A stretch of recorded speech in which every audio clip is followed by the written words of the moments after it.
और मैं आपको याद दिलाता हूं, 5 किलो चावल पे खुश मत होना मेरे दोस्तों। आपका हक था कि सबको 100 गज जमीन देने की भी बात है तो इस सरकार से पूछना चाहिए कि जमीन कहां है। भाजपा की बांटने वाली राजनीति को आपको समझना पड़ेगा। आपको यह समझना पड़ेगा कि भाजपा की राजनीति नफरत पे चलती है, भाजपा की राजनीति बेईमानी पे चलती है, भाजपा की राजनीति लोगों को आपस में लड़ा करके लूटने पे चलती है। दरअसल भाजपा का इतिहास इस देश से गद्दारी का इतिहास है। इस बात को याद रखिएगा, इस बात को याद रखिएगा कि भारतीय राष्ट्रीय कांग्रेस महात्मा गांधी की पार्टी है जो हंसते हंसते अपने सीने पे गोली खा लिए थे, और भाजपा का इतिहास नाथूराम गोडसे का इतिहास है। इस बात को याद रखिएगा। और इसीलिए मैं आपको कहता हूं कि जिस तरीके से अंग्रेज हमारे साथ करते थे, फूट डालो और राज करो, उसी तरह से भाजपा आज कर रही है, फूट डाल रही है और इस देश पे राज कर रही है। मैं आपसे एक सवाल पूछना चाहता हूं। आज 10 साल भाजपा की राजनीति को होने को है, 9 साल देश में भाजपा की राजनीति पूरी हो चुकी है। हरियाणा का चुनाव भी लोकसभा चुनाव के वक्त में होता है, लोकसभा चुनाव के ठीक बाद होता है। आज 9 साल पूरे होने को हैं। मैं सवाल आपसे पूछता हूं, और मैं बाहर से आकर के आपको यह बात समझाने वाला नहीं हूं। आपको यह बात अपने सीने पे हाथ रख करके समझना पड़ेगा कि भाजपा यहां आकर के कौन सी राजनीति की शुरुआत की। भाजपा यहां आकर के 35 बिरादरी और 36 बिरादरी करना शुरू किया कि नहीं किया? हाथ उठा करके बताइए, किया कि नहीं किया? किया ना। तो मैं नड्डा से एक सवाल पूछना चाहता हूं, मैं देश के प्रधानमंत्री से एक सवाल पूछना चाहता हूं, मैं जय शाह के पप्पा से एक सवाल पूछना चाहता हूं कि दुष्यंत चौटाला को बगल वाली कुर्सी पर बिठा करके कौन सा 35 बिरादरी 36 बिरादरी कर रहे हो बे? कौन सी 36 बिरादरी 35 बिरादरी कर रहे हो? खेला करते हो? खेला? अरे झूठा, बेईमानी करते हो। मैं आपसे कहता हूं, और आप सोच करके इस बात को बताइए, जहां धर्म होगा वहां हिंदू मुसलमान करेंगे, और जहां मुसलमान नहीं होगा वहां 35 बिरादरी 36 बिरादरी करेंगे। यह मन में आप सोचिए और विचार कीजिए। अगर मैं गलत हूं, निकालो रस्सी, लगाओ फांसी पे।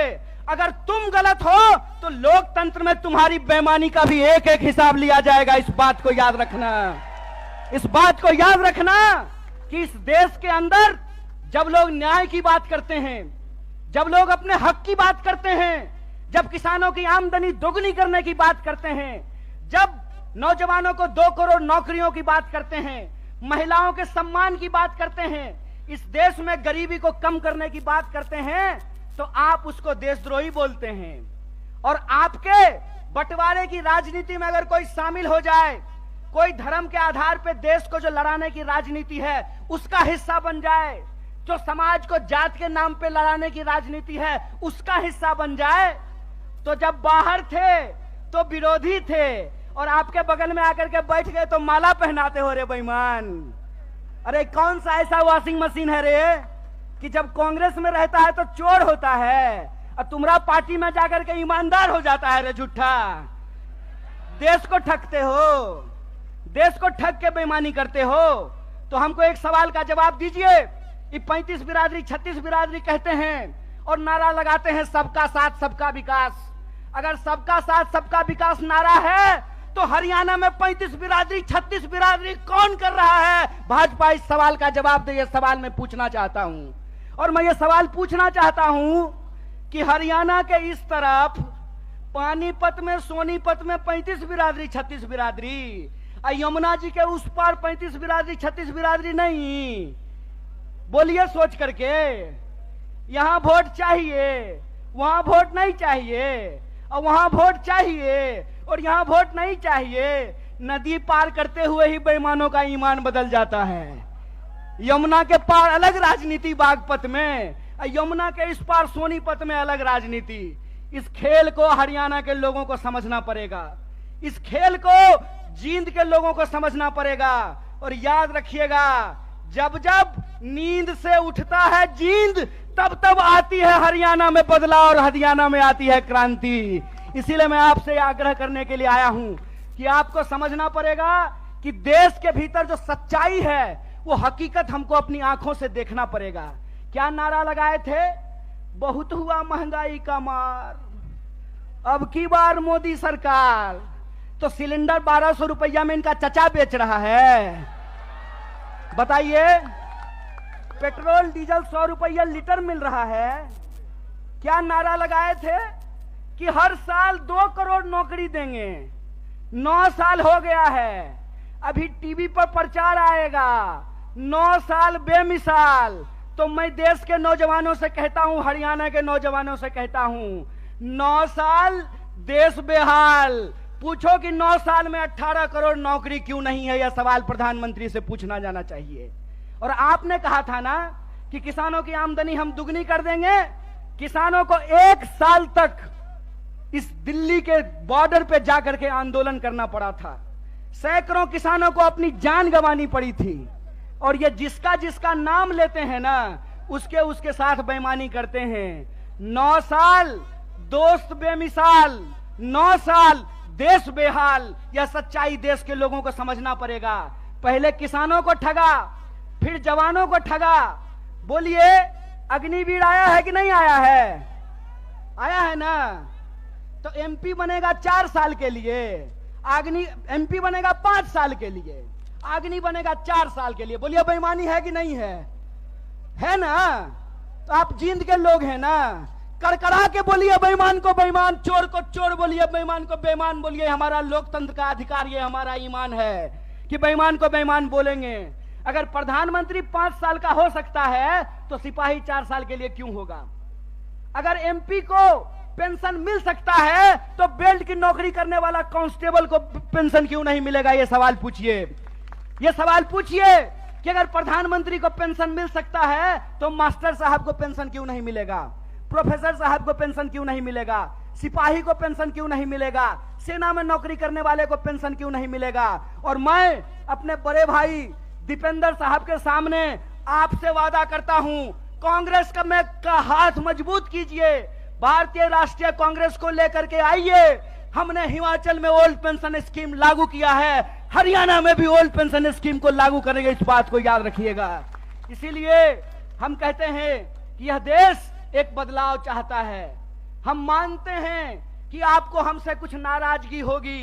कई बार माँ बाप को भी अपने बच्चे से नाराजगी हो जाती है, लेकिन माँ बाप अपने बच्चे को उठा करके डस्टबिन में नहीं फेंक देते हैं। क्या माता जी?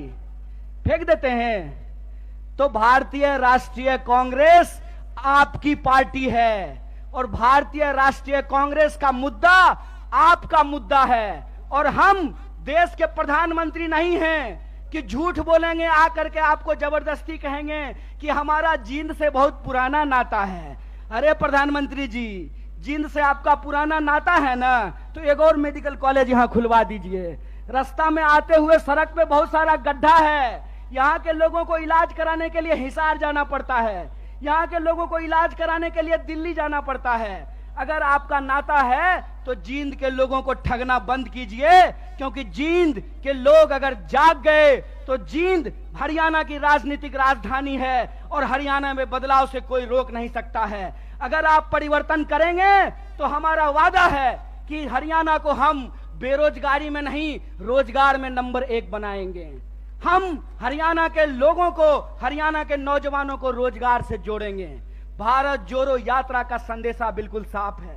हम नौजवानों को रोजगार से जोड़ना चाहते हैं, किसानों को एमएसपी से जोड़ करके रखना चाहते हैं, महिलाओं को उनके सम्मान से जोड़ करके रखना चाहते हैं, बुजुर्गों को उनके पेंशन से जोड़ करके रखना चाहते हैं। इसीलिए हमारा जो लड़ाई है, हमारा जो संघर्ष है, वो कुर्सी की लड़ाई नहीं है। हमारा जो संघर्ष है वो सत्ता की नहीं है, सत्य की है। तो मैं आप तमाम जींद के लोगों से यह अपील लेना चाहता हूं, मैं आप तमाम लोगों से यह आग्रह करना चाहता हूं, सत्य की इस लड़ाई में लोग कहते हैं कि बिहार भी राजनीतिक रूप से बहुत सक्रिय जगह है, बिहार भी बहुत राजनीतिक रूप से सक्रिय है, लेकिन कई बार चिराग तले अंधेरा होता है। जींद भी हरियाणा का सबसे सक्रिय जिला है, राजनीतिक रूप से सबसे सोचने समझने वाले लोग हैं, लेकिन विकास जितना जिंद में होना चाहिए उतना नहीं हो पाया है। तो हम आपसे वादा करते हैं कि चिराग तले अंधेरा नहीं होगा, हर तरफ रोशनी ही रोशनी होगी। और हमारा संघर्ष सत्य के लिए है। सत्य के इस संघर्ष में आप हमारे साथ हैं कि नहीं हैं? सब लोग साथ हैं। तो एक आखिरी बात बोल करके मैं अपनी बात को समाप्त करूंगा। आज 20 मई है।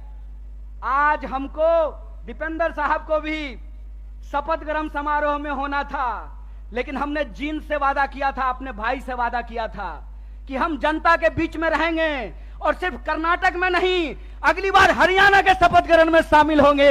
ये संकल्प लेकर के जाते हैं। इसी आशा और विश्वास के साथ मैं अपनी बात को खत्म करता हूं। शुक्रिया। इनकलाब जिंदाबाद। जय हिंद, जय हरियाणा, जय कांग्रेस।